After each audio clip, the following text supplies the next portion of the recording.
저 이스라엘 민족들이 살아왔던 모든 것들은 말세를 만난 우리들을 위하여서 경계토록 하기 위하여 기록된 것을 압니다. 참 하나님의 그 천년의 그 섭리의 역사가 이토록이나 큰 그 스토리를 만들으셔서 그 스토리대로 그 이스라엘 민족들이 살았던 모든 그 지나간 과거의 스토리들이 오늘 우리들이 또한 그렇게 살아가고 있는 것을 이렇게 성경이 그대로 보여주시는 것이죠. 그래서 그 한 사람을 이렇게 억울하게 만들어야만이 또 나중에 또 새로운 그 스토리가 생겨나게 되는 거예요.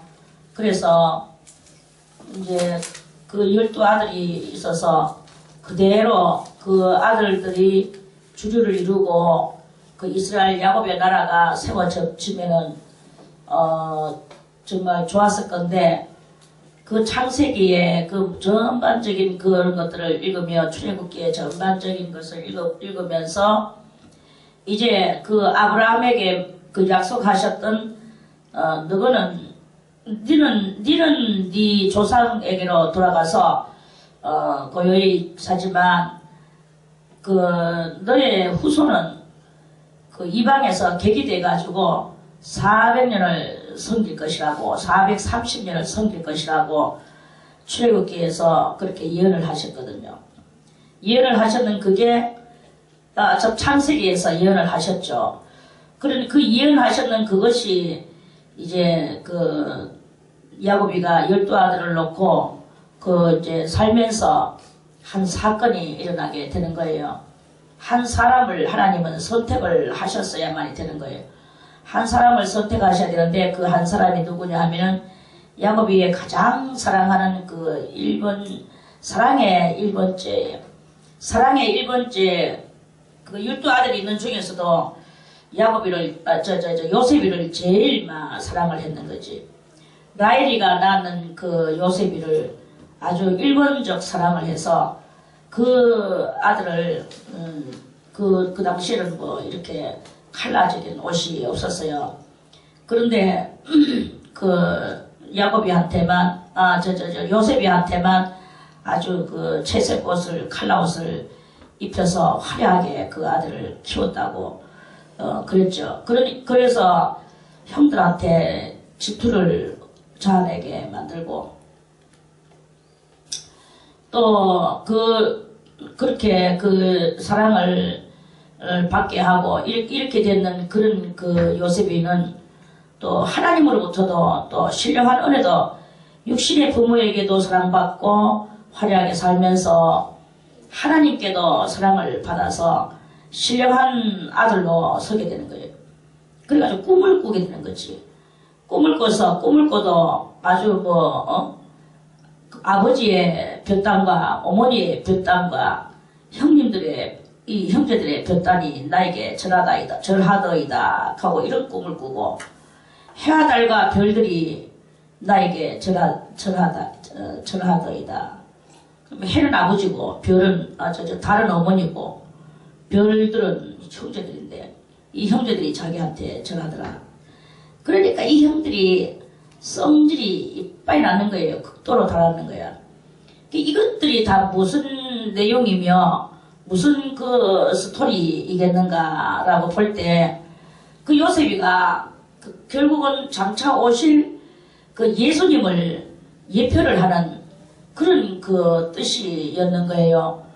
그래서 예수님은 하늘에서 얼마나 사랑을 받으며 많은 천사들보다도 더 사랑을 받으며 마다들의 장자의 은총을 받고 그렇게 하면서 그 화려한 옷은 무엇을 상징하느냐? 하늘 영광을 상징하는 거예요. 하늘 영광. 그 하늘 영광을 상징하는 것이고 그래서 그 마다들의 또는 그 예수님의 그 사랑받으시는 예수님의 많은 그 천사들보다도 더 존귀하게 여기면서 하나님께로부터 사명을 받고 그래 이제 이 땅에 내려온 거죠. 그래 내려와서 많은 그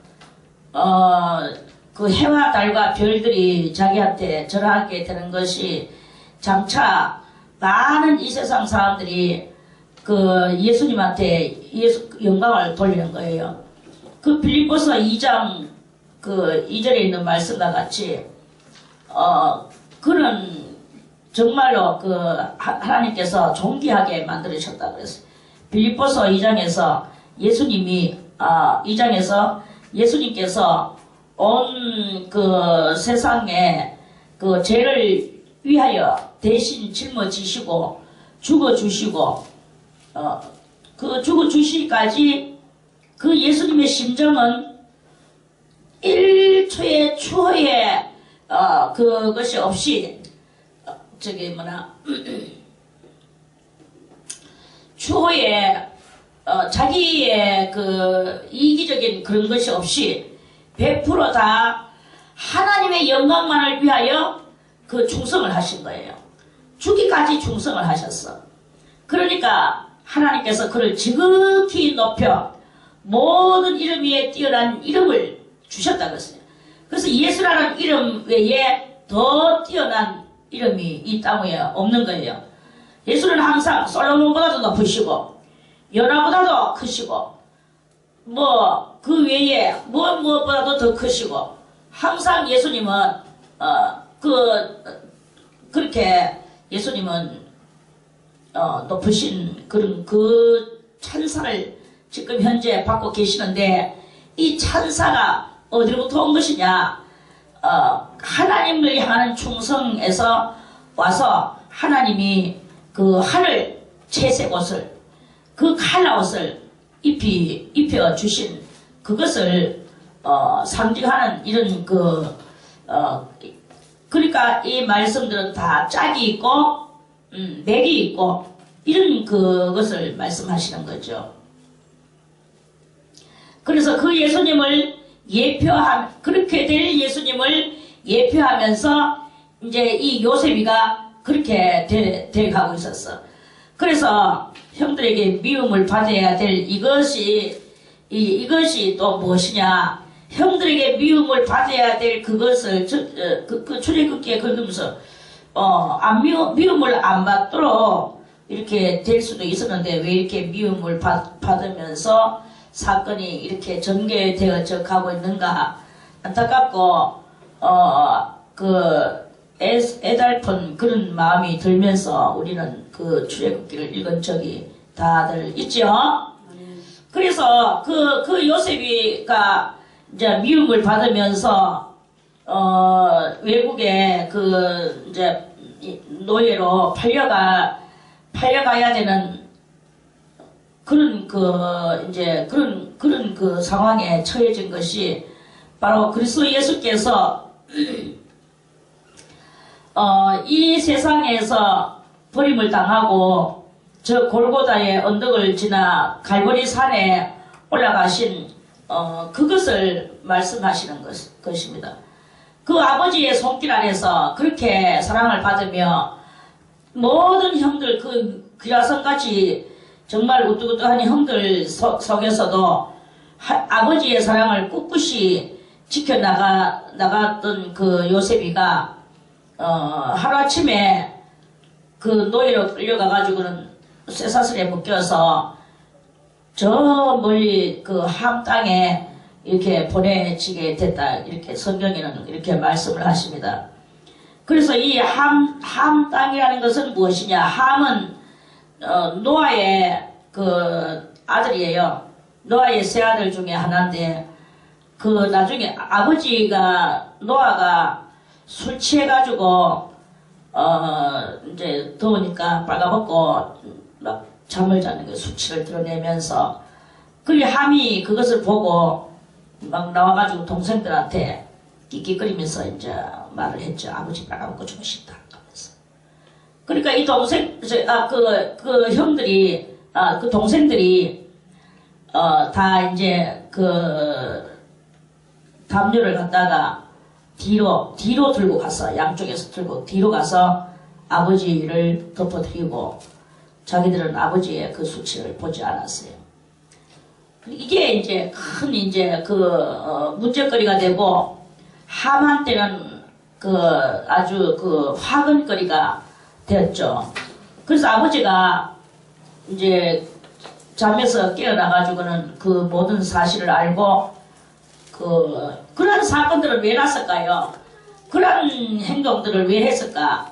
사람들이 그냥 자연스럽게 했는 것 같이 이렇게 보여지지만 이 모든 것들은 다 하나님 나라의 그러한 그것을 이루기 위해서 하나님 나라를 만들어 나가는 데에서 이런 모든 그것들이 전개되어져야 거기서 참고 인내하고 기도하는 사람, 또 거기서 범죄하며 나오는 사람, 거기서 하나님 앞에 쓰임받는 사람, 이런 여러 가지의 일들이 이렇게 되어지게 만들어서 하나님은 결국 자기의 나라를 조성시켜 나아가는 이러한 것이 이렇게 생겨나게 된 거예요. 그렇게 이제 되게 하는 것이죠. 그래서 요셉이에게는 그 채색 옷을 입고 아주 컬러풀하게 화려하게 아버지의 그 영광을 독차지하며 살다가 하루아침에 깡깡 묶여가지고 함 땅으로 갔다는 것은 함은 뭘 상징하느냐. 그래서 나중에 이제 요셉이가 예언했는 대로 함은 저 아프리카 흑인이 돼버렸어요. 아프리카 흑인이 되고 셈은 우리 아시아 한국과 아울러서 아시아 족속이 되는 거예요.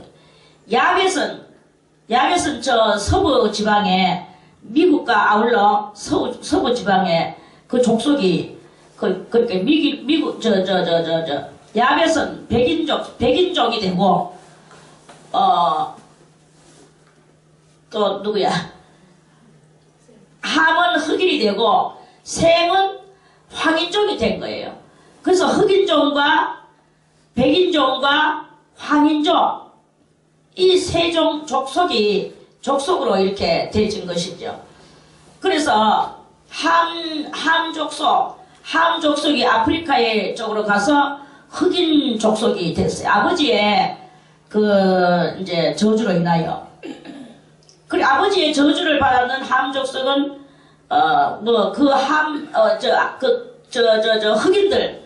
흑인이 지금은 뭐 대통령도 되고 지금은 이렇게 에브라함 링컨으로 인하여 또 노예 제도가 해방되어져서 흑인들에게도 인권이 주어지기까지 흑인들이 완전히 인권이 주어져서 대통령으로 올라오기까지 된 것은 많은 세월이 지나가고 난 뒤의 이야기고 흑인들은 전부 다 함 족속이라고 말을 하는 거예요.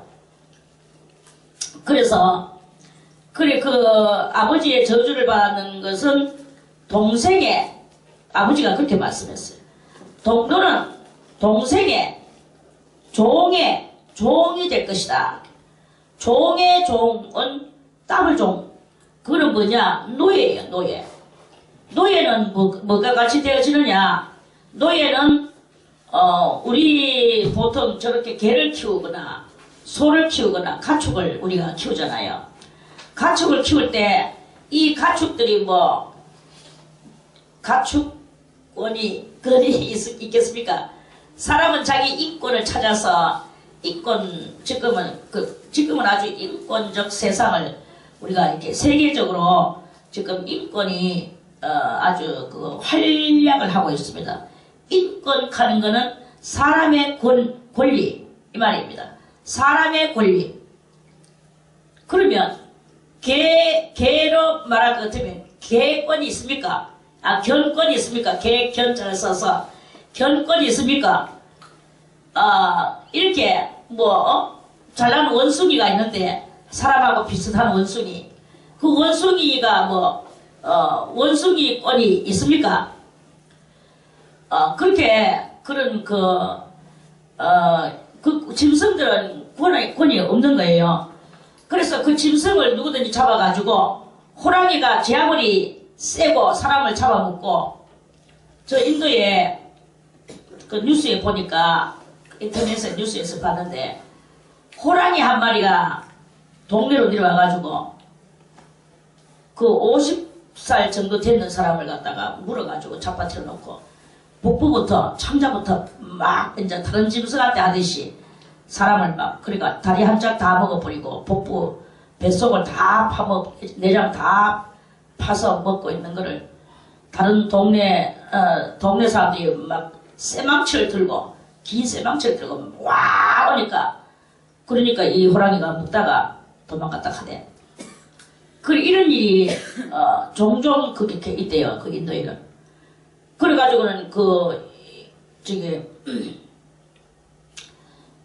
그 50대 사람이 호랑이한테 배 완전히 다 뜯어먹히고, 다리 한짝 다 뜯어먹히고, 그래가 죽었다 하대. 그래, 이런, 호랑이가 그렇게나, 세도, 자기의 뭐 권리가 있습니까? 자기 권리가 없어요. 사람들이 와가지고 쇠뭉치를 들고 와가지고 치면은 뭐, 그냥 칠 수밖에 없어요. 그것들은 다 짐승들은 무법이야. 무법은 법이 없는 세계. 그런데 법이 있는 세계는 누구에게만 일어나느냐? 사람한테만 법이 있어요. 그래, 이제, 그러는데, 그런 속에서, 이제, 이 함 땅에 요셉이가 팔려갔죠.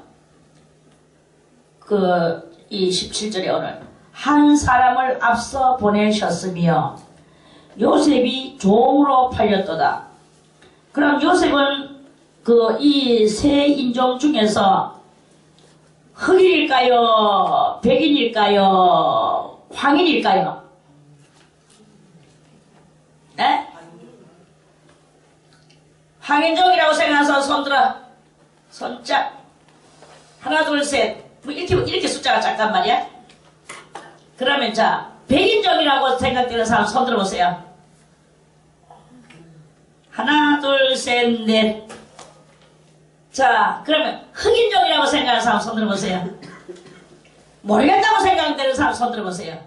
모르겠다고 생각, 솔직하게 하세요. 솔직하게. 모르면 모른다. 자, 모르겠다 하는 사람 손 들어. 이것도 저것도 모르지도 않으면서 손 안 드는 사람은 뭔데? 아버지.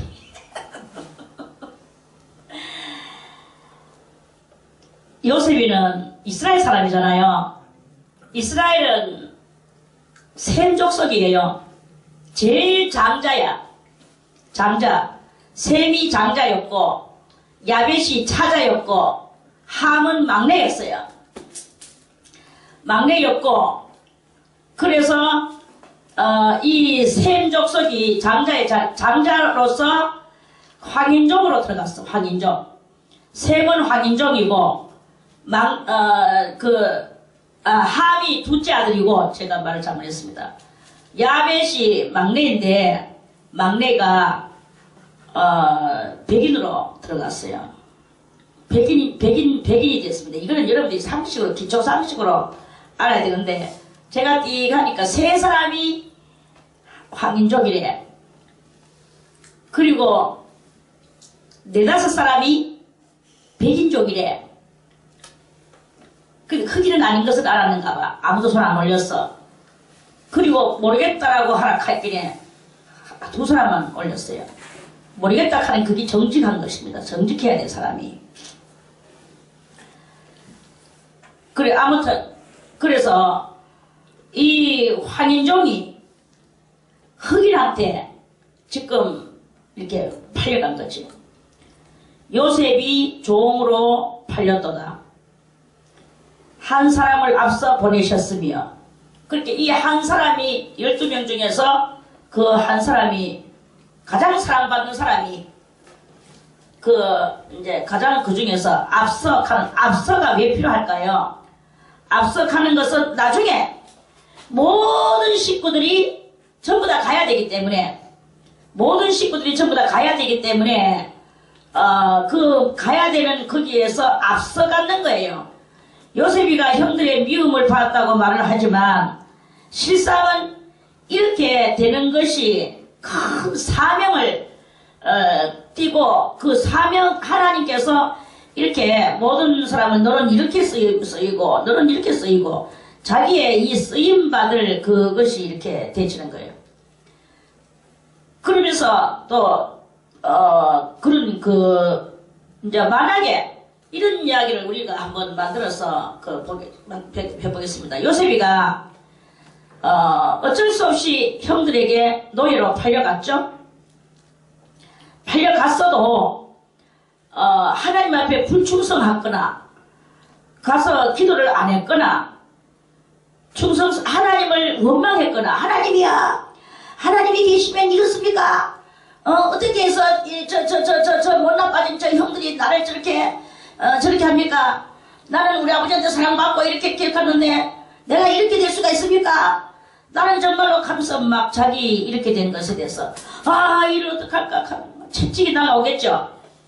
채찍이 날라오는데 하면서 채찍이 무서워서 막 일을 하고 또 정신을 못 차리고 그러면서 맨날 울고 원망하고 어떻게 하면 내가 여기를 탈출할까 하면서 막 이 매너 없는 행실을 하고 이렇게 하면서 요셉이가 만일 거기서 그렇게 그런 행실을 하면서 그 자기에게 주어진 환경을 용납하지 않고, 그것을 용납하지 않고, 주어진 환경을 용납하지 않고 이 주어진 환경을 자꾸 배척하고 주어진 환경을 배타하고 버리고 이렇게 하면서 그렇게 살았더라면, 그렇다면 그 요셉이의 그 앞날이 평탄했겠습니까?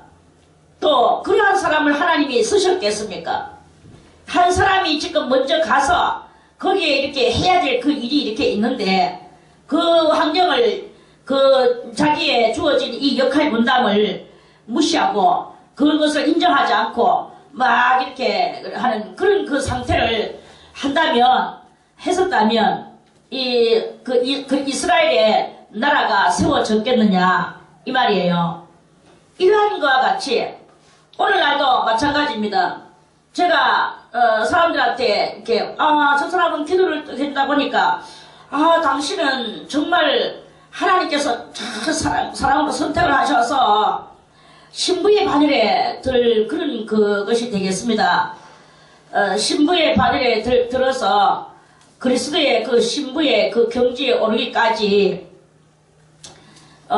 신앙의 절개를 지키고 다 우리 깨닫지 못하는 이런 모든 상황들을 깨달아서 그렇게 주님의 나라를 성취시켜 나가는데 그 모든 주력을 하시기를 하나님께서 원하십니다 라고 이렇게 기도도 해주고 말도 해주고 그러면은 그런갑다. 내가 그러면 그리스도의 신부의 바늘에 나를 세웠다고 순간적으로는 좋아해. 좋은 말은 좋아해.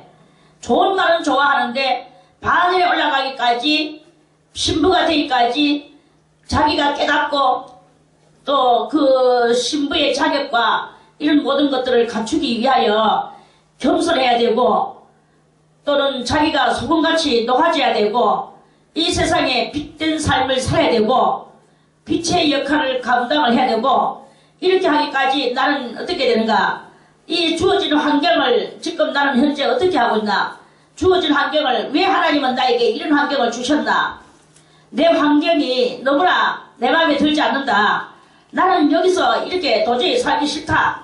나는 이 환경을 벗어버리고 남편도 버리고 새끼도 버리고 부모도 버리고 몽땅 다 버리고 다 버리고 나는 내 좋은 곳으로 찾아갈 거야 라고 하면서 나간다 하면은, 그러면은 그 신부의 바늘에 그대로 있겠냐 이거예요.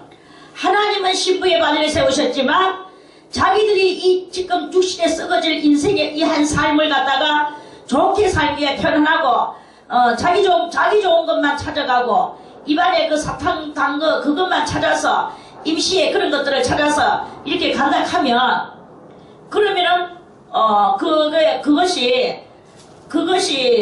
그 신부의 바늘에 들며 왕의 그 도를 깨우치며 왕도의 길을 걸어가는 것이 되겠냔 말이에요. 이렇게 그래서 그 수많은 사람들이 그 신부의 바늘에서 떨어지고 그래서 하나님은 너는 오르기만 하면 한번 깨닫기만 하면은 너는 잘할 내가 너를 정말 사랑하는데 하고 하나님은 또 용서해 주시고 또 은혜 가운데 또 넣어주시는데 거기서도 또 형편과 사정을 갖다가 또 불평불만하면서 사사로운 것에 얽매여가지고 사사로운 것에서 화를 내고 사사로운 것에서 음란하고 사사로운 것에서 도둑질하고 사사로운 것에서 그 탐욕을 일으키고 이렇게 하면서 이렇게 또 떨어져 나가는 거예요. 그 또 떨어져 나가면 또 하나님이 또 이렇게 인생에서 한 3번 정도로 하나님이 돌려주셔. 빚 나간 것을 한 3번 정도로 돌려주시는데 3번 이상 가게 되면 더 이상 돌려받기는 어려운 거예요. 이렇게나 우리가 그런 것이 이렇게 있는 줄 알고 나의 주어진 이 환경을 지금 탓하는 것이 아니라 내가 지금 영원하신 하나님을 얼마만큼 붙드느냐 이거를 갖다가 하는 그러한 사람이 그것이 중요하다 이거죠. 그래서 환경 속에서 주님은 탐욕을 버려야 텐데 계속 탐욕하는 거예요. 탐욕하면서 전부 신부의 바늘에 들었다 하고 다 이렇게 하면서 탐욕을 버려야지. 나는 다 버렸어. 하지마. 생각만 그렇게 하고 자기가 자기를 속이고 자기가 자기를 속이는 것이 뭡니까? 자기가 스스로 기만을 하는 거죠. 자기 기만을 하고 자기가 자기를 자꾸 구렁텅이에 몰아넣는 거 이런 것을 이렇게 하는 거예요. 그리스도께서는 이 세상에 그 어떤 영혼도 한 영혼을 귀하게 여기시고 그 한 영혼을 위하여 그 생명까지 아끼면서 십자가에 달려 돌아가셨잖아요. 하늘에서 흰눈이 오는 것을 한번 보세요. 이 흰눈은 어디 고래등 같은 좋은 집이라고 내가 여기에만 내리겠어 또는 나는 이런 자리가 여기 자리가 좋으니까 여기 내리겠어. 흰눈은 그렇게 하지 않습니다. 흰눈은 고래등 같은 기아집에나 궁궐에나 오두막집에나 다 쓰러져가는 함석집에나 어디든지 이 흰눈은 골고루 흰눈은 그렇게 내리는 거예요. 하나님의 자비하심과 하나님의 이 사랑하심이 골고루 그렇게 되어지듯이 하나님의 이 신부의 바늘에 오른 사람은 그렇게 모든 것에 있어서 그런 그것을 이렇게 하는 거예요. 우리 집에 하이에나 아시죠? 우리 여기 하이에나 우리의 호프 하이에나가 한 이틀 동안 사라졌다가 없어졌어요. 야가 끝내 안 들어오면 어떡하나. 원래 들고양이였는데 오지 말라고 우리는 너가 안 받아준다고 해도 악착같이 붙어가지고 지가 이게가 우리 식구가 됐잖아요. 그러는 게 한 이틀 동안 안 들어. 오지 마라 했는데 지가 끝내와가지고 그렇게 우리의 정을 빼앗아 가더만은 이 정을 들고는 어디로 갔을까? 그럼 이 야가 끝내 안 나타나면 어떻게 될까? 이러고 있는데 이틀인가 3일 만에 나타났어요. 나타나는데 누구를 데리고 나타나느냐면 남편을 데리고 나타났어. 하이에나 못 나빠진 거 여러분들 다 알죠? 왜 이름을 하이에나라고 지었습니까? 하이에나같이 생겨서 하이에나라고 지었어. 근데 신랑을 데리고 왔는데 그 못 나빠진 하이에나한테 하얀 털을 한 고양이, 아주 하얀 털, 백이의 냥이라고 그게 나타나가지고 저거 둘이서 여기 같이 짝을 쳐가지고 얼렁어슬렁 저 골목으로 갔다가 일로 갔다가 저거 둘이서. 근데 하이에나가 암놈인 줄도 처음 알았어요 어저께. 그래가지고는 그 순놈을 데리고 왔는 거예요. 밤마다 동네가 시끄럽게 둘이 사랑을 하고 있어요. 그리고 그걸 딱 보면서 짐승은 역시 짐승이다. 저렇게 하얀 옷을 입고 멋쟁이 고양이라면 다른 예쁜 고양이도 또 있을 건데 한쪽 눈은 점박이라든지 그러면서 하얗게 된 또는 그런 암놈이 있을 건데 저렇게 몰라빠진 털을 가지고 있는 하이에나를 그 암놈이라고 따라왔다. 이 짐승들은 딴 거 없어요. 너는 여자, 나는 남자. 이러면 되는 거예요. 이러면 되는 게인데, 이러면 사람들은 그게 아니야. 사람은 그저 외모를 보고 핍박을 하고, 외모를 보고 빈정거리고, 외모를 보고 남의 외모를 보고 야유하고, 외모를 보고 결혼 안 하고, 이렇게 되는 게 이게 사람인 거예요. 사람은 이렇게 그러는 거예요. 이게 얼마나 짐승 같은, 짐승보다도 못한 행식입니까? 짐승들은 그렇게 하지 않고, 너는 여자, 나는 남자. 이렇기 때문에 사랑할 수 있고, 새끼를 놓을 수 있고, 얼마 있으면 또 하이에나가 새끼 또 데리고 나올 거예요. 이렇게 되는 거예요. 제가 옛날에 동물의 왕국 그 텔레비에서 그거 본 적에도 그 늑대 한 마리가 다리 한 짝을 갖다가 어떻게 가 어린 날에 부러져가지고 그 다리 한 짝을 질질 끌고 다니고 이 다리 세 개로 당기는 거예요. 한쪽은 끌고 다니고 그리고 카메라맨이 어떻게 그 기자가 그걸 발견했는지 그래서 그 늑대의 삶을 거기다 그렸어요. 근데 요 어린 늑대가 한쪽 다리를 끌고 그렇게 이제 점점 자라났어. 자라나가지고 멋진 처녀가 됐어. 멋진 처녀가 아니라 다리를 질질 끄는 처녀가 됐어. 그런데 다른 늑대 뭐 잘하는 늑대가 와서 또 둘이 같이 그 해가지고 또 새끼를 낳았어요. 새끼 3마리를 낳았어. 그리고 그 새끼 3마리를 핥으면서 그 나라이를 갓난 늑대를 키우는 요 늑대들의 세계에 대해서 한 그것이 있어요. 그러면서 그 나레이터가 말하기를 이렇게 이 동물의 세계에서는 그 어떤 그 신체적 악조건이나 또는 경제적 악조건이나 학문의 악조건이나 가문의 악조건이나 이런 것들이 없다. 그저 너는 남자, 나는 여자이면 되는 거예요. 이런 그 상황이 이렇게 있는 것을 이렇게 볼. 그리고 우리는 이러한 인간의 대먹지 못한 가치관 때문에 그 신부의 바늘에 올랐다가는 떨어지고 올랐다가는 떨어지고 그러다가 3번 정도 올랐다가 3번째 만에 또 떨어지게 된다면 그때부터는 신부의 바늘에 못 드는 거예요. 여러분들이요, 왕은 신부의 바늘은 장차 왕이 되는 건데 왕이 되려고 하면 왕이 인간 차별을 해서 왕이 될 수 있겠습니까? 왕이 뭔가 인격 차별을 하면서 왕이 될 수 있겠습니까? 왕은 내 백성 하나하나가 기중해야 되는 거예요. 기중해야 돼. 기중하지 않으면 왕이 못 돼. 기중한데 그런데도 이 나라를 어지럽게 만드는 죄인이 생겨날 때 그 죄인을 어떻게 해야 될 것인가 그걸 가지고 고심할 줄 아는 것이 왕이에요.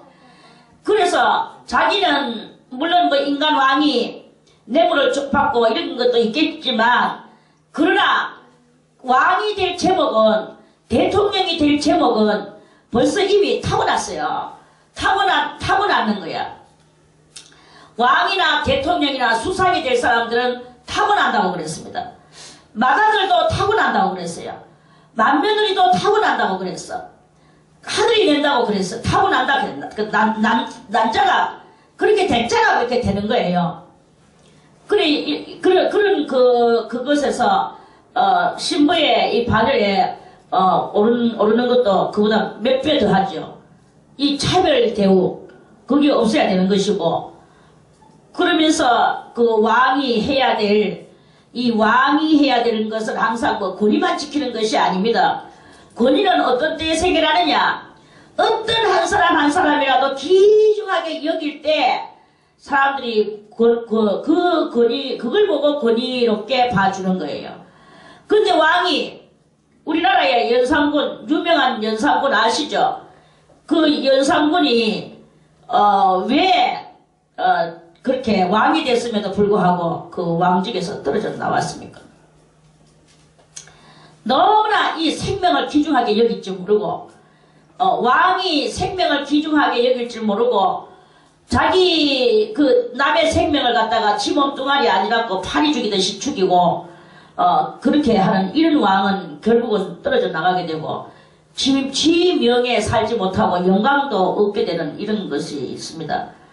그런데 하물며 하나님 나라를 구축해 나가려고 하는 이 신부의 반열, 왕도의 길에서 이제 이런 그 환경을 가지고 못 이겨 하고 또 그런 누구를 미워하고 원망하고 억울한 일 절대 안 당하려고 하고 이렇게 하는 이러한 그것은 왕이 될 수가 없다.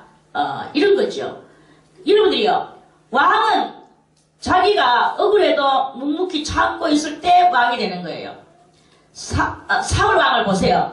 사울 왕도 나중에 사무엘 선지자로부터 기름 부음을 받고 이제 이스라엘의 첫 번째 왕이 됐잖아요. 첫 번째 왕이 되려고 하는 그때에 사울이 왕이 제일 베냐민 족속 중에 하나거든. 제일 막내 집에. 그래 사울이 무슨 왕이 될 수 있냐? 자가 왕되나? 백성들이 이런 말을 했어요.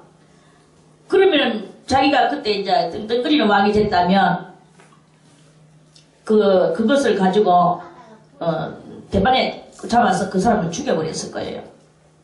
근데 그때 초창기에 왕이 되기 때문에 그걸 마음에 담고 있었다 했어요. 나중에 그거보다도 약한데 사울이 죽인 수는 천천히요. 전쟁터에 나가지고 적군 죽였는 거에 대해서. 다윗이 죽은 수는 만만히요. 민가에서 처녀들이 강강수월래 하는 것 같이 그 민요가 나왔어요. 자기를 왕으로서 사울이 왕이 될 수 있냐? 이런 말을 했는 거에 대해서는 그때 참았던 그 사람이 이 민요가 하나 남는 이것을 가지고 나중에 그걸 듣기 힘들어하고 자기가 그 말 한마디를 이겨내 그 동네 뛰어다니면서 부르는 이 처녀들의 민요 그 민요를 그거 가지고 그렇게 막 괴로워하고 못 견뎌하고 그래서 그 노래 한 노래 때문에 끝내 다윗을 죽이려고 난리를 치고 그렇게 했기 때문에 결국은 하나님이 그 사울을 왕 삼은 것을 후회를 하시고 그래 사울은 떨어나가고 결국은 다윗이 민요의 그 뜻대로 다윗이 왕으로 올라간 거예요. 만약에 사울이 이 민요를 가지고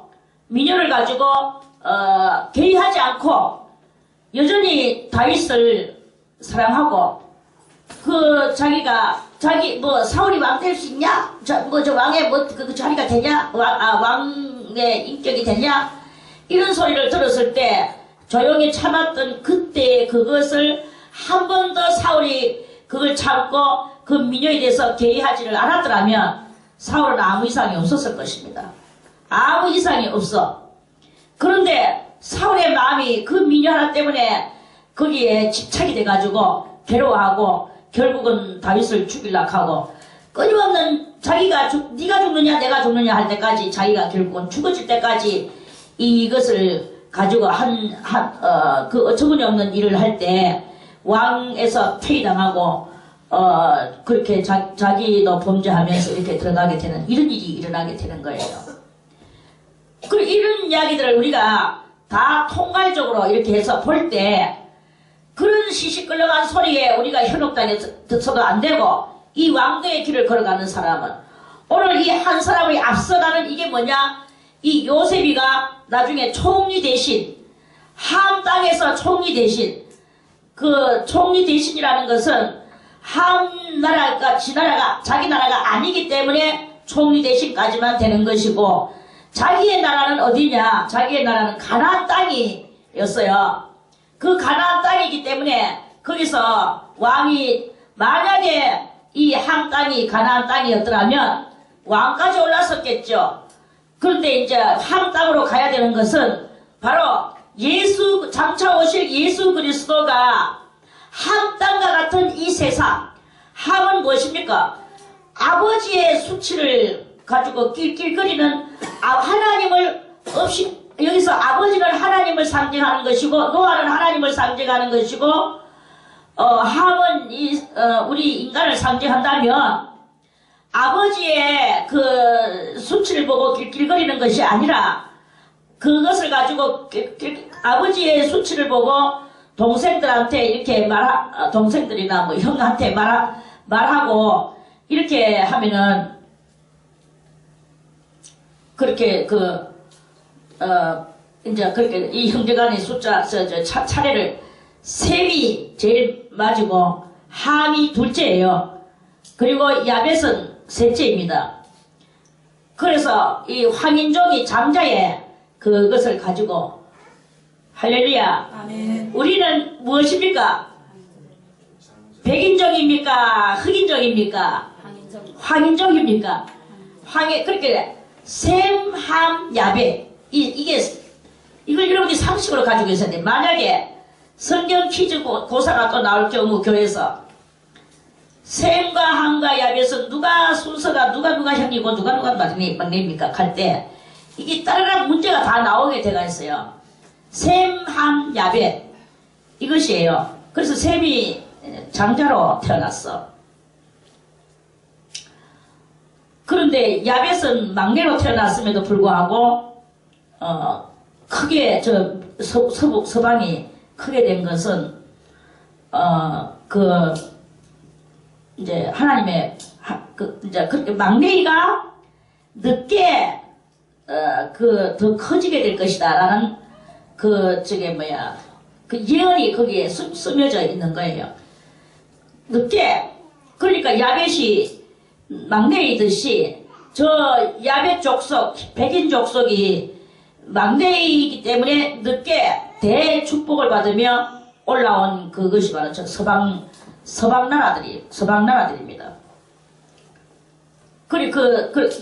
그러면서 우리는 이제 여기 아시아는 동방나라로 차지해 나가면서 이제 그렇게 이제 이렇게 있게 되고 함 족속은 아프리카와 이제 이제 그리스 그래서 오늘 이 애굽은 어디냐 그리스인데 여기를 보고 함 족속이라고 말을 해요. 그리고 이게 뭐냐? 그러면 요셉이가 지금 팔려서 요셉이 종으로 팔렸도다. 어디로? 함 족속 근방으로 함 족속에게로. 그래서 그 발이 착고에 상하며 그 몸이 쇠사슬에 매였으니 이게 뭐냐? 그 발이 착고에 상하며 그 몸이 쇠사슬에 매였다는 것은 예수 그리스도께서 이 땅 위에 오셔서 인간 이하의 대접을 받으시며 이단의 괴수로 그 대접을 받으시며 그리고 많은 그 핍박과 그런 것을 받으셔서 그 발이 착고에 상하며 이랬어요. 이거는 바로 창세기 3장에서 여호와께서 그 아담에게 말씀하셨죠. 뱀과 아담에게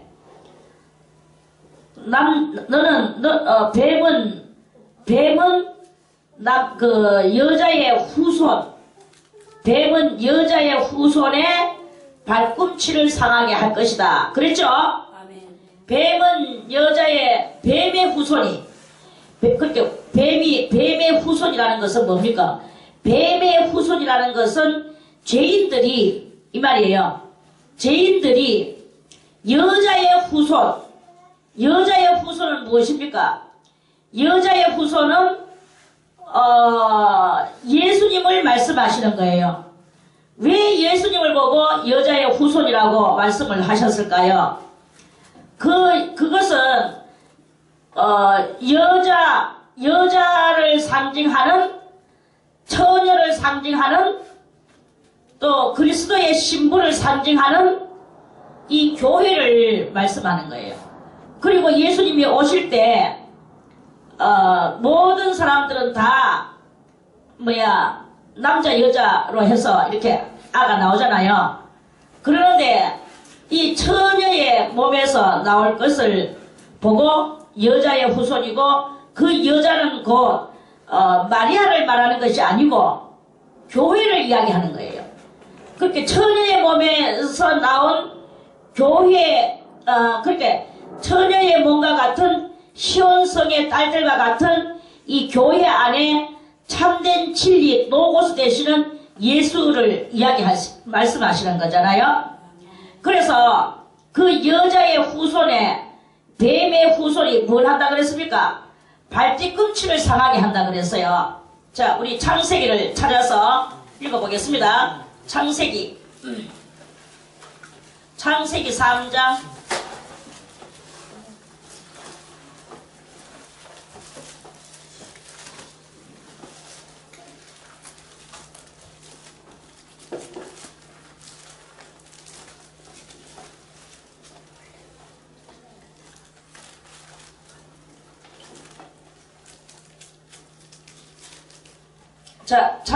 3장 15절에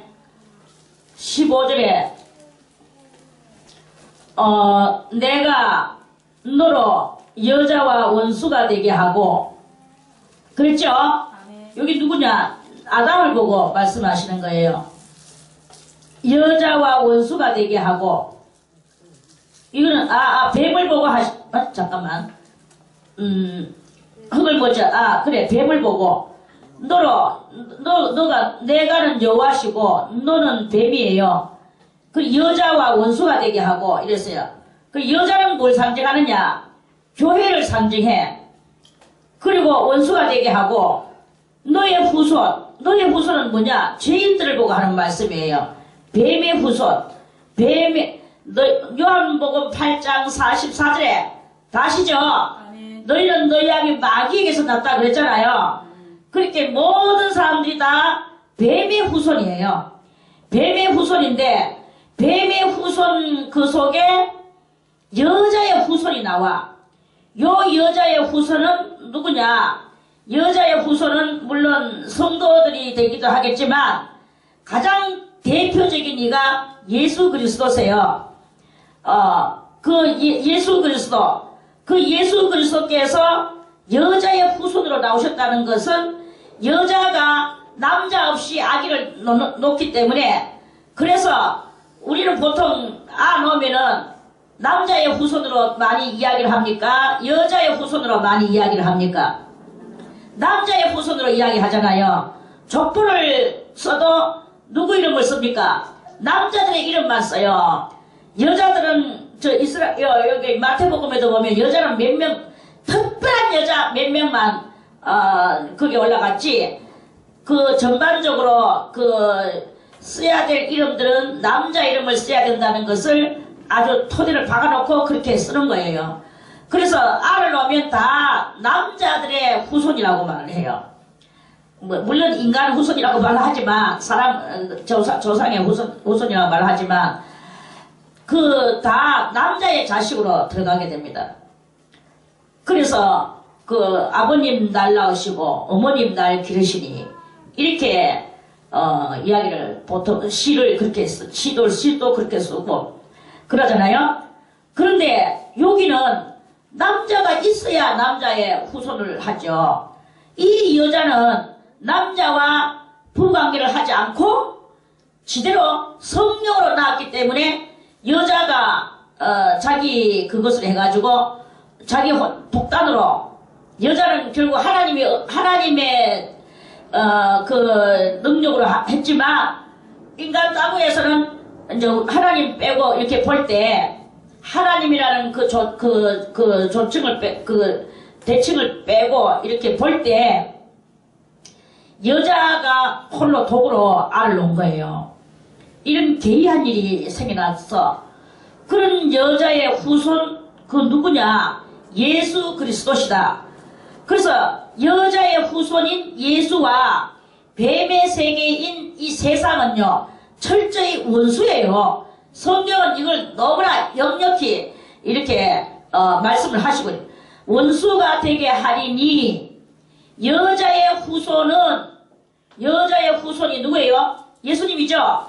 네 머리를 상하게 할 것이요 이랬어요. 머리는 누굽니까? 마귀대장이겠죠. 마귀대장 누구? 루시엘인 거예요. 그래서 예수님이 오셔서 이 세상 루시엘의 세상인 이 세상에 오셔서 루시엘을 죽여버리는 일을 하는 거야. 그럼 루시엘은 뭘 말하느냐? 루시엘은 곧 사망 권세를 말하는 거예요. 예수님은 말씀 권세를 말하는 것이고 로고스라고 말씀하시고, 그래서 말씀이 사망 권세, 생명의 말씀이, 예수님은 생명의 말씀이세요. 예수님은 생명의 말씀이시고 생명의 말씀이신 예수가 사망 권세인 저 루시엘을 죽여버리는 거예요. 루시엘인 사망 권세를 멸해버리는 거예요. 그래서 예수님이 사망 권세를 멸하니까 다시는 죽음이 있겠습니까? 없겠습니까? 없지요. 이러한 세상이 일어날 것에 대해서, 그래서 이거를 하나님이 6,000년 동안 여러한 스토리를 만드시사 그렇게 이 온 세상을 이런 식으로 연단받고, 이 진리가 확고하게 심령 속에 박혀있는 그 사람들은 이제 장차 이 진리를, 그리고 이 진리를 통달하는 사람들을 하나님께 진리에 통달되기만 하나, 통달된 그 사람이 진리대로 자기 스스로 또 먼저 사는 표현을 보여주니까 그 사람을 지칭하여 왈 그리스도인이라 이래 말하는 거예요. 이 그리스도인은 말씀에 통달이 되고, 통달된 그 말씀으로 자기를 성찰시키고, 자기가 성찰된 그 사람은 성인이 되고 제2의 예수가 되고, 요 사람이 바로 그리스도하고 똑같이 닮았기 때문에 그리스도하고 같은 레벨로 올라가게 되고, 그리스도와 더불어서 신부의 바늘에 오르게 되고, 그래서 그리스도가 왕중왕이 될 때 이 사람들을 또 분봉왕이 돼서 또 1000년 동안 다스리게 만들 이런 그러한 스토리들이 이렇게 있는 거 알겠습니까? 아멘.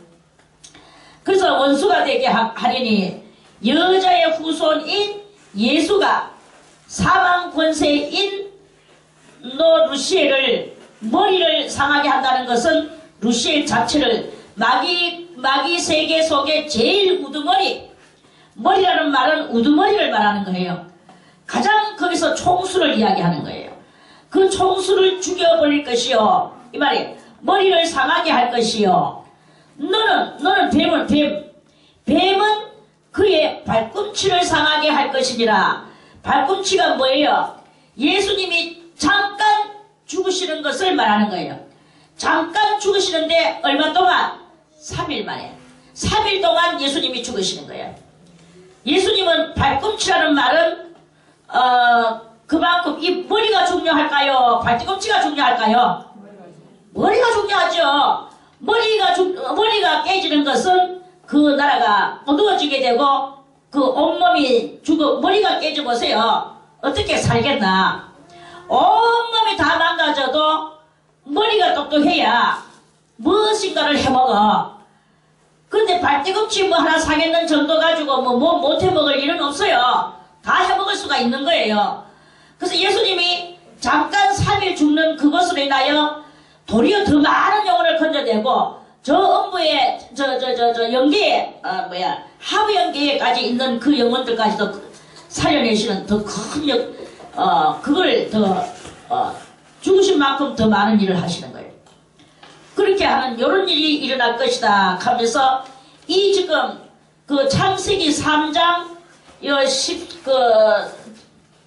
14절과 15절에 이렇게 15절에 창세기 3장 15절에 이 말씀은요, 인류 역사상에 되어질 큰 그 비밀적 예언이 여기에 숨어져 있는 거예요.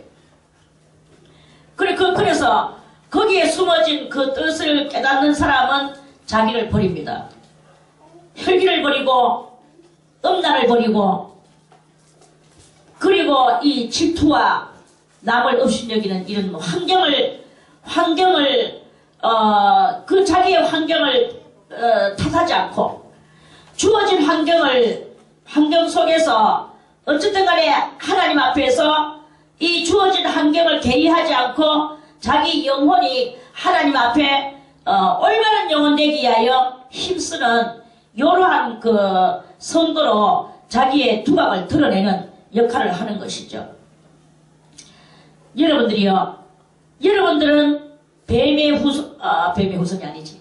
우리가 뱀의 후손으로 태어났지만 이제 그리스도에게 연합한 자가 되었죠.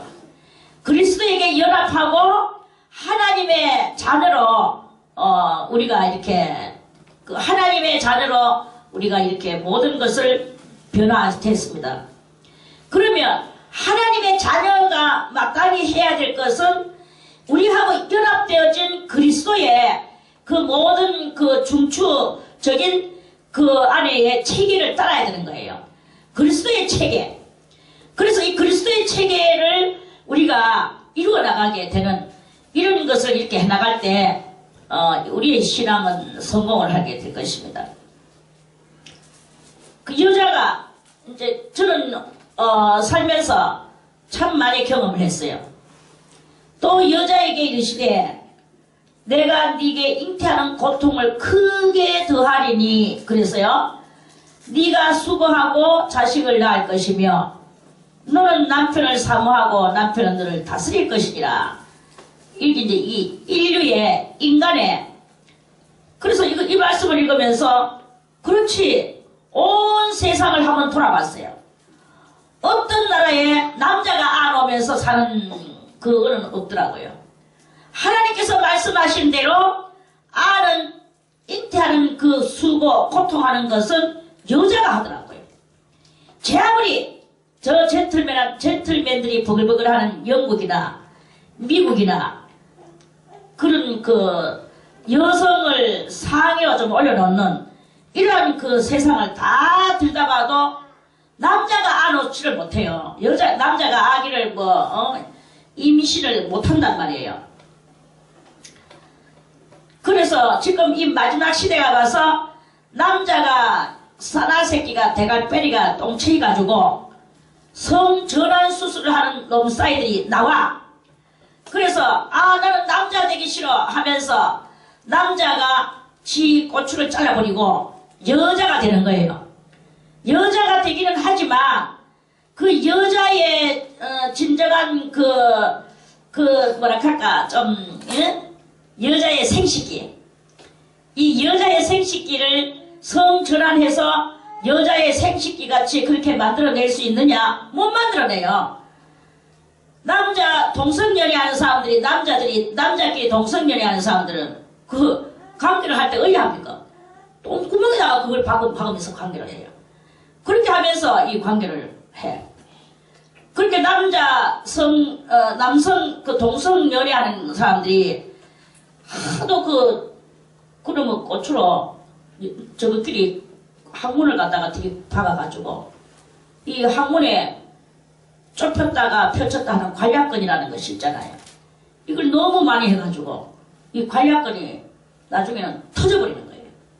관략근이 터지면은 이게 좁혀 들어가서 똥이 나오거나 이렇게 할 때 꽉 막고 이렇게 있어야 되는데 이걸 못 막는 힘이 없어 쭉 퍼져가야 돼. 그 똥물이 줄줄줄줄 흐르는 거예요. 계속 흐르면서 사는 거예요. 항문병신, 항문장애자가 된 거예요. 그래가지고 이것들이 항상 그 큰 기저귀를 차고 댕겨요. 그러니까 냄새가 그렇게 나고 이 동성연애 하는 사람들이 그렇게 추적고 자기 자신을 병신 만들어가는 저주의 행위 아래로 들어가는 이런 일이 이렇게 있습니다. 그러면서 이게 막 항문이 벌어져서 오므리지를 못하는 거예요. 그러니까 이 줄줄줄 이게 오므리를 놨다가 그 똥창에 똥이 찰 때까지는 여기 딱 오므려 있다가 이빨 찼을 때 이걸 이제 가서 화장실에 가가지고 정상으로 놓을 때 이렇게 벌어져서 똥을 쪼르륵 누고 다시 딱 이렇게 돼야만이 이게 정상인데 항상 이게 관략 그게 다 터져버려가지고 끊겼어요. 이 쪼물 딱 폈다 하는 여기 다 끊겨가지고는 이렇게 돼가지고 항상 이렇게 사는 거예요. 이렇게 사니까 이게 막 똥물이 줄줄줄줄 흐르고 똥이 새고 이 남자들이 멀쩡하게 겉에는 멀쩡하게 댕기는 게 그러면서 규정을 차고 댕겨요. 그러면서도 계속 그 짓을 해요. 이게 저것들의 사랑이래. 이렇게 사는 거예요. 이런 것이 있고 그러니까 이 남자들이 여자로 성전환 수술을 한다고 해서 여자의 그 오묘하고 여자의 그 밑에 신비롭게 생겼는 그 여러 가지 그 안에 그런 색깔과 아울러 그렇게 있는 이것을 의사가 만들어내느냐? 못 만들어내. 그냥 뭐 오줌 나오도록만 이렇게 해놔놓고 또 그렇게 해놓고 또 저것끼리 또 그것도 지가 여자라네. 그래서 그것이 또 남자한테 남자인 주제에 남자한테 또 시집을 가. 그래가지고 이제 나는 정상적 여자가 됐어 라고 말하지만 나중에는 그 오줌도 마찬가지가요. 오줌을 딱 이렇게 여자가 오줌을 딱 이렇게 누면은 여자든지 남자든지 오줌을 다 누고 나면 여기 딱 오므러져야 되는 거야. 그래서 오줌이고 뭐고 한 방울도 안 나오고 딱 돼야 되는 거야. 그런데 이게 막 하도 이게 여자로 성전환 해가지고는 남자인 주제에 여자로 성전환 해가 이제 여자다 하면서 뭔가를 해보지 마. 그게 이제 오랫도록 하다 보니까 이 오줌 나오는 그 군형을 너무나 후벼 파가지고 이게 또 이렇게 되는 요 쪼그라지는 것을 또 그게 또 터지는 거예요. 그래서 이게 이제 오줌이 줄줄줄줄 항상 그래서 이것들도 또다시 기적을 찾지 않으면 안 되는 이런 실정이 나오는 거야. 무시무시한 세상입니다. 동성연애자들의 모습들이 그렇게 돼요. 그래서 성전환 수술을 하는 거예요. 그러면 여자가 남자 되는 경향 그게 잘 되느냐? 그거 안 돼요. 그런 일이 지금 아직까지 되지가 않은 거야. 그리고 이렇게 하나님의 창조에 그 근원적 법칙을 어그러뜨리고 이렇게 살아갈 수가 있느냐? 절대로 살아갈 수가 없다. 모든 것은 파괴되고 파열되고 결국에는 죽음이 오는 이거밖에 없는 거예요. 이제 그러니까 여자는 여자답게 여자다운 행실을 해야 되고 남자는 남자다운 행실을 해야 되는 거예요. 남자가 여자 되려고 하는 것도 안 되고 여자가 남자 되려고 하는 것도 안 돼. 겉은 뭐 텔레비에 나오고 멀쩡하고 뭐 어쩌고 저쩌고 하면서 말짱한 것 같이 보이나 그 아랫도리는요 전부 기적으로 차고 있는 거예요. 기적으로 차고 다 병실돼가지고 있는 거야. 잘라내면 잘라낸 대로 병신이요. 안 잘라내도 그 방법을 쓰기 때문에 병신되고 있는 거예요. 이렇게 하면서 세상이요 아주 추악한 사망의 꼴짜기를 만들어내가고 있는 게 이 세상입니다. 그래서 여자는 이 해산에 잉태하는데 그것도 여자들도 그래요.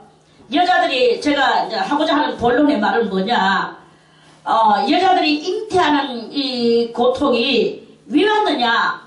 여자들이 잉태하는 고통을 볼 때 대중적으로 성격이 메말라 있다든지 하나님의 은혜를 전혀 모른다든지 이런 사람들은 그 임신을 하게 되면 입덧이 남유달리 어려워요.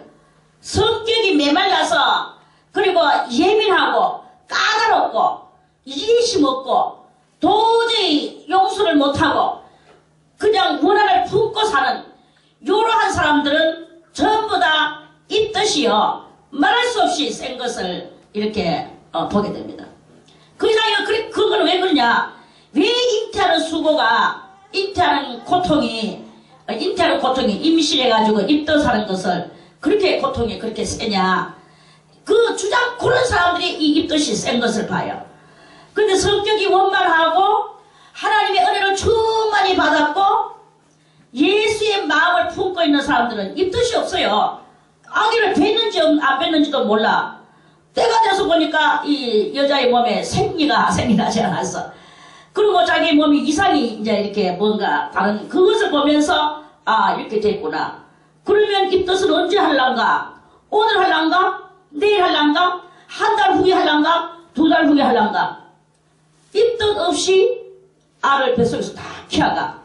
놓는 것도 물론 영 고통이 없진 않죠.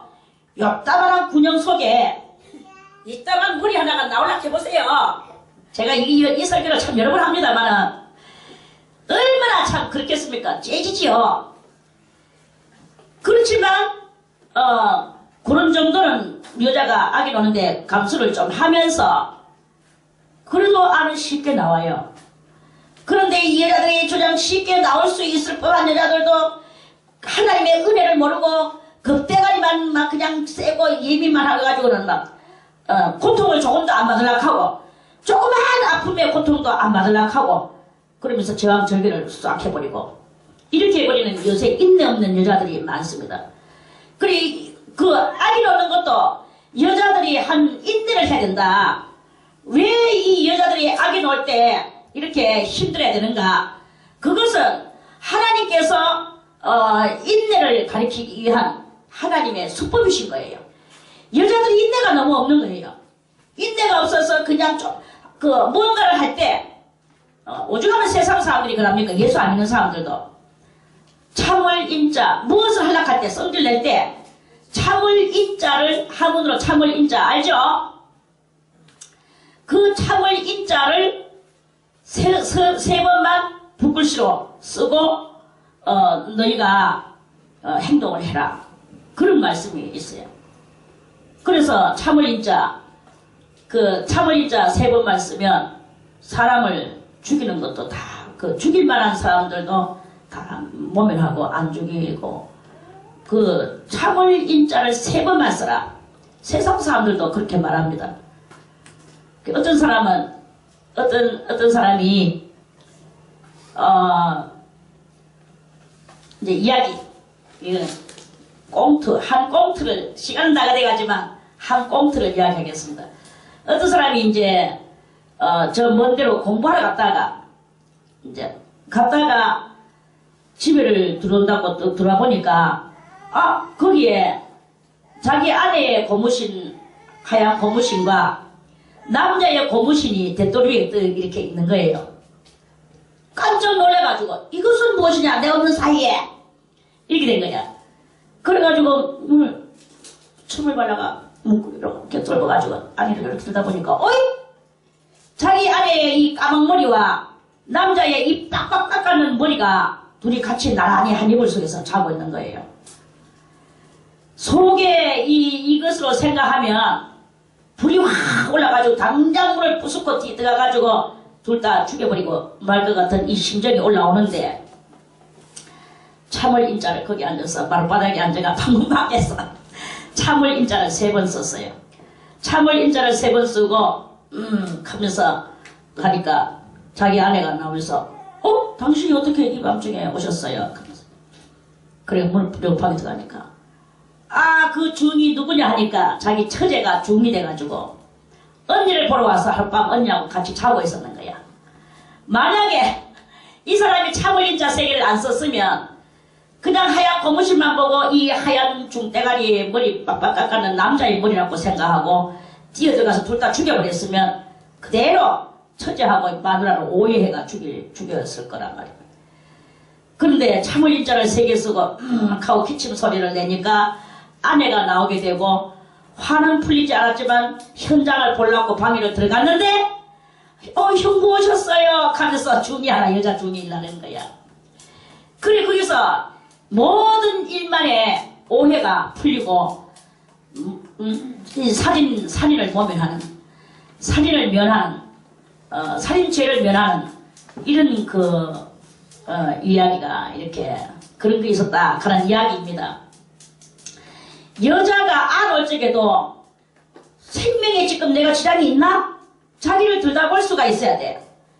대충 보면은 우리 여기도 보면은 원장님 안 되겠어요 전화를 내한테 해가지고 제왕절개를 좀 하면 안 될까요? 하면서 그리고 지금 저도 참 애매모호하거든요. 제가 의사도 아니고 또는 그렇다고 하나님도 아니고 그렇다고 내가 그 자리에 지금 앉아있어 그걸 들여다보는 것도 아니고 멀리 앉아가 전화로만 이렇게 대화를 하고 있는데 그런데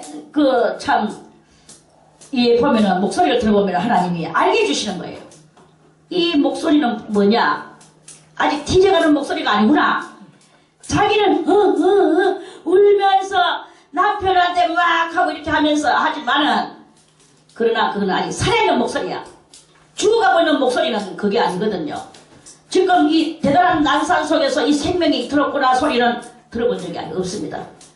그런데 멀쩡한 몸뚱아리를 째가지고 재앙절개를 하는 이런 경향이 나오는 것은 그 여자의 참지 못하는 인내심이 없는 이런 행실이 거기에 있는 거예요.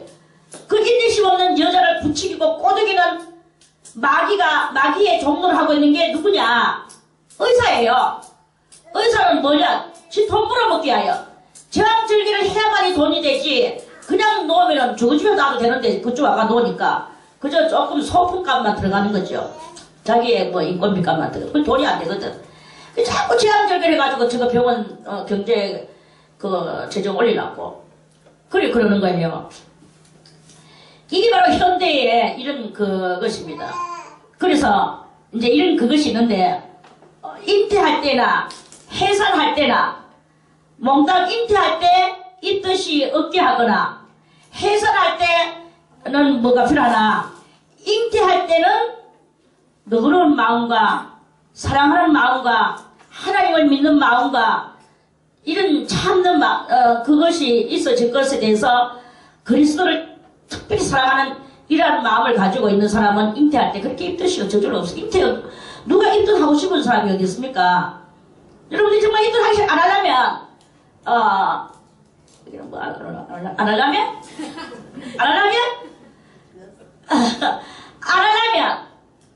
혜인아 안 하려면 황은주 주사님 안 하려면 야 진짜 좀 애매모하다. 그러나 이걸 여러분들이 알아야 돼요. 그래서 여러분들이 이 모든 사람들의 마음을 믿음 있는 마음을 만들어 놓고 인내 있는 마음을 만들어 내칠 때 입덧을 안 합니다. 입덧할 일이 없어요. 입덧한다 해봐야 조금 예를 들어서 연탄가스 냄새가 좀 싫구나. 입덧 안 해도 연탄가스 냄새 좋아하는 사람이 있겠습니까?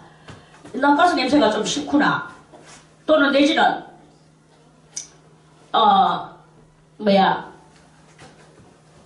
이런 그런 것들 있죠. 마늘 냄새가 싫구나. 마늘 들어간 김치가 좀 싫구나. 요런 정도는 조금 있을란지는 몰라도요. 그것조차도 없이 잘 지내가는 정말 좋은 성격의 여자가 있습니다. 신앙의 여자가. 그 사람 입덧 안 합니다. 입덧 안 해.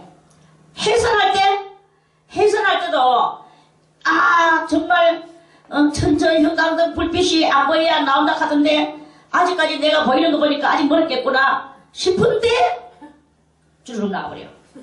이건 뭐냐? 그게 바로 은혜 받은 여자들이 아무리 하나님께서 이 16절에 이 말씀을 예언해 놓으셨어도 죄를 벗어버리고 하나님의 사람이 되고 이렇게 된 사람은 이런 일이 없습니다.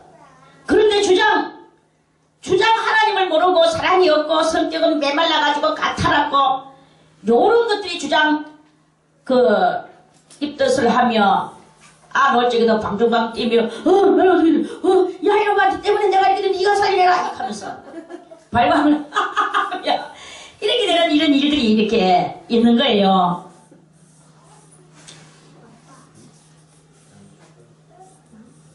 할렐루야. 아멘. 아무튼 무엇을 말하려고 하느냐 하면은 남자의 후손 남자의 후손이 아니고 여자의 후손 뱀의 후손 이 후손적인 이야기를 하려고 하다가 오늘은 시간도 좀 많이 갖고 그래서 17절에서 18절에서 여기까지 하고 내일 다시 19절의 말씀을 또 드리겠습니다.